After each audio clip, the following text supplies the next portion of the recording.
Assalamu alaikum warahmatullahi wabarakatuh. Habari zenu ndugu zangu, na shukrani sana na poleni sana kwa wale wote ambao walikuwa wanasubiria vipindi katika channel yetu hii lakini wakawa wanaona kimya kwa sababu nilisafiri na mambo yakawa mengi, tiba ni nyingi, watu ni wengi. Kwa hiyo leo nimepata muda kidogo kwa ajili ya kuelekezeni baadhi ya majambo kuhusiana na elimu hii ya tibi. Lakini pili, nawaombeni sana muendelee kusubscribe, muendelee kushare na watu wengi katika ili waone channel yetu kwa ajili ya kujifunza tiba mbalimbali zinazohusu maradhi ya kila aina. Leo nimekuja na somo linalohusiana na msalaba. Msalaba ambao nitazungumzia hapa si msalaba wa imani ya dini yoyote, ila msalaba ninazungumzia hapa asili yake inakuwa ni kama jumlisha ambao ni plus. Leo tunakuja kuangalia kwa kina na kujifunza kwa kina. Mfano, kwa nini nataka tuzungumzie msalaba? Msalaba uliokuwa unatumika katika enzi za zamani huko ni msalaba ambao upo kama jumlisha.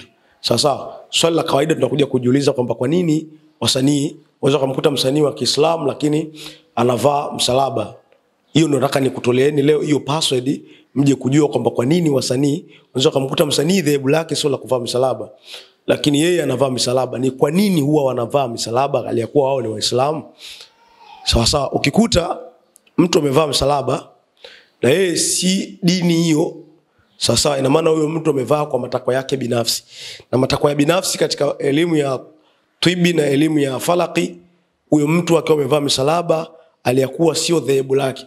Na ukitokea mtu amevaa msalaba aliyakuwa msalaba ule umenakshiwa na vitu vya dhahabu, unajua hiyo inakuwa haipo kwa ajili ya dini, ipo kwa ajili ya matakwa. Kitu gani kinachofanya iwe kwa ajili ya matakwa? Na kiumbe gani anayefanya kukaa katika huo muhuri wa msalaba?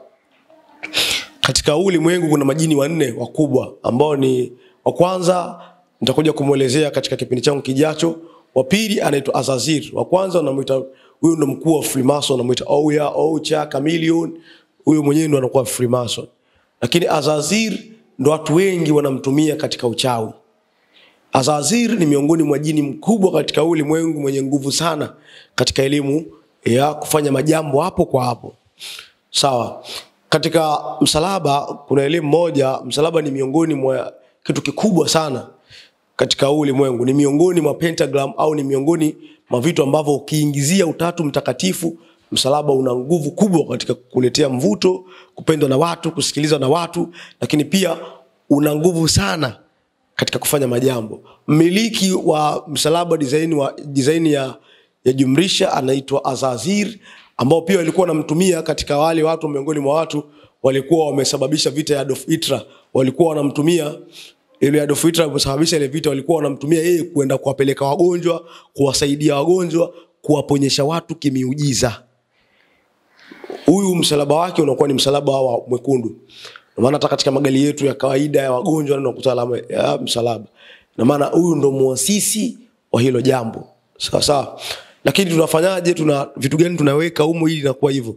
Kwanza, ikitokea mfano nataka nikuonesheni miujiza au maajabu ya msalaba katika elimu ya tiba. Mfano imetokea wewe ni mganga au ni mtu wa tibi, lakini kuna mgonjwa anakusumbua sana na maradhi, yani yeye ana jini ambalo akipandisha hapo alitoki na hakuna mtu anaweza kulipandisha likatoka. Nenda moja kwa moja katika malalo ya zamani yale. Chukua majani ya malaloni. Yale majani baada ya kuchukua ya bumbe kama msalaba, au chukua vijiti vya makaburini vitengeneze kama msalaba. Baada ya kutengeneza kama msalaba, kila pembe eka khatam Suleiman, lakini mwisho wa khatam Suleiman eka kisu, yani eka mshare ambao unaelekea upande. Ukimaliza kufanya hilo, funika huo msalaba ambao umechukua kwa kutumia miti ambayo ipo makaburini. Baada ya hapo mtengeneze, mvalishe hilo msalaba, tengeneza kitambaa chekundu, valisha kitambaa chekundu. Muite mgonjwa. Baada ya kumuita mgonjwa mashetani yake yameshindikana na watu, wameenda kila kwa mtabibu, wameshindwa kumponyesha huyo mtu, mweke mbele, mfunike vizuri, mstiri vizuri. Baada ya kumstiri mwambie ashike hivi mikono miwili, kisha fumbe macho, anza kusoma. Utaniambia na utaona maajabu ya msalaba. Lakini pili, mmiliki wa msalaba wa huo ambao nauelezea hapa mwingine anaitwa Odo, ni shetani ambao anakaa katika makaburi, anakaa katika kila sehemu kali. Lakini mkuu na muasisi wa msalaba ni Azazir. Watu wengi wanamtumia. Sasa wasanii wanachukua msalaba, baada ya kuchukua ile msalaba aidha wa dhahabu au msalaba wote ule wa kitu chochote kile cha thamani, baada hapo wanautoboa ule msalaba, ndani wanaingiza kitu kile Utatu Mtakatifu ambao watu wanaita Ruhul Qudus. Hiyo ni Ruhul Qudus, Roho Mtakatifu. Wanaingiza hilo tarasimu. Baada ya kuingiza kuna kitu tena wanaingiza huko ndani katika huo msalaba. Baada hapo watavaa. Huyo mtu alikuwa amevaa kwa lengo la mvuto. Kwa nini anavaa kwa lengo la mvuto? Kawaida baadhi ya madhehebu wanapoenda labda kuzika, ule msalaba unatangulia mbele. Baada ya kutangulia mbele watu si wanaofuata. Kile kitendo cha kufuata tayari ni mvuto tosha, kwa sababu elimu ya mvuto inaendana na mikusanyiko ya watu. Inaendana na mikusanyiko ya watu labda shuleni. Shule watu wengi waga wachukui mchanga kutengenezea majambo, kwa sababu kuna siku shule watu hawaendi.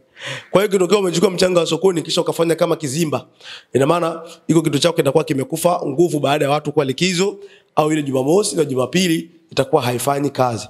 Kwa hiyo ukimwona mtu yote amevaa msalaba aliyakuwa yeye sio Muislamu, yeye sio dhehebu lolote lile, ila amevaa labda dhehebu lake ni Muislamu lakini amevaa msalaba, huyo mtu amevaa kwa lengo la mvuto. Na yote ambaye amekutana na mtu yote mwenye sampuli ya kuvaa msalaba, basi atakuwa mwili wake atakuwa anasikia vitu vingi sana.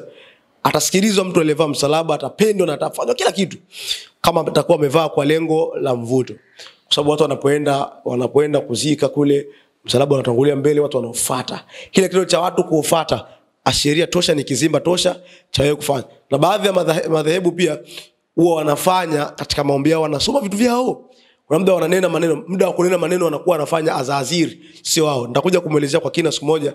Azazir ni miongoni mwa majini wa ajabu sana na wana nguvu sana katika miujiza.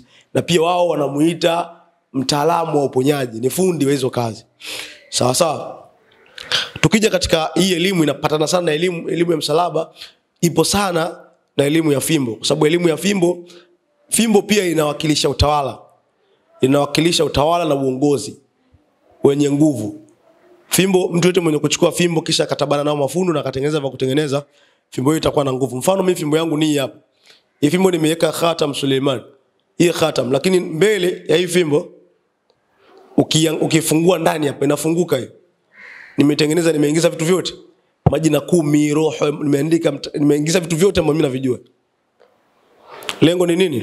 Ikitokea hata mtu labda hii fimbo inasaidia, labda ni unaweza kufanya kinga, mtu yote anaweza akakudhuru, lakini pia ni mvuto mkubwa utakaposhika, kila mtu atakusikiliza na kila mtu atakuelewa unachokitaka. Hii fimbo ni miongoni mwa fimbo zenye maajabu makubwa sana. Ndio maana hata baadhi ya viongozi huwa wanatembea na fimbo, kwa sababu fimbo inawakilisha utawala na mvuto uliokuwa imara. Mtu yote mwenye kutumia fimbo ambayo imetabanwa mafundo, lakini ni fimbo ambayo imeingizwa majina ya viumbe, fimbo hiyo itakuwa na miujiza. Lakini fimbo hii pia waga kila mwezi lazima uifanyie vitu ambavyo vinavyotakiwa. Masharti yake ni kila mwezi watakiwa ifushe, na kila mwezi watakiwa uiombee dua ambayo unatakiwa liombewe huku. Upande huku ni kwa ajili ya mvuto, ukimuonesha mtu, upande huku ni kwa ajili ya kinga. Mtu yote mwenye kutaka jambo, kwenda kumomba mtu kitu chochote kwa mtu, anaisomea na anaimulika hivi kisha anafuata. Hii ni miongoni mwa fimbo yenye maajabu makubwa, na fimbo hii nimetumia muda mrefu kuitengeneza. Baada ya kusema hayo, leo tumejifunza kuhusiana na fimbo na Utatu Mtakatifu pamoja na msalaba. Msalaba pia, ndio maana watu wengine wanachukuaga ule msalaba ambao wa leo mtu kama ameenda menini, huwa unatumika sana kumwadhibu adui. Baada ya kusema hayo, na mshukuru Mwenyezi Mungu na kupendeni sana, lakini mwisho nataka niwaambie watu, elimu ya tiba sio uchawi. Al-ilmu ilmani, elimu zipo mbili, elimu ya fiqh na elimu ya tibbi. Sisi tunapojifunza elimu, watatokea watu watasema ushirikina.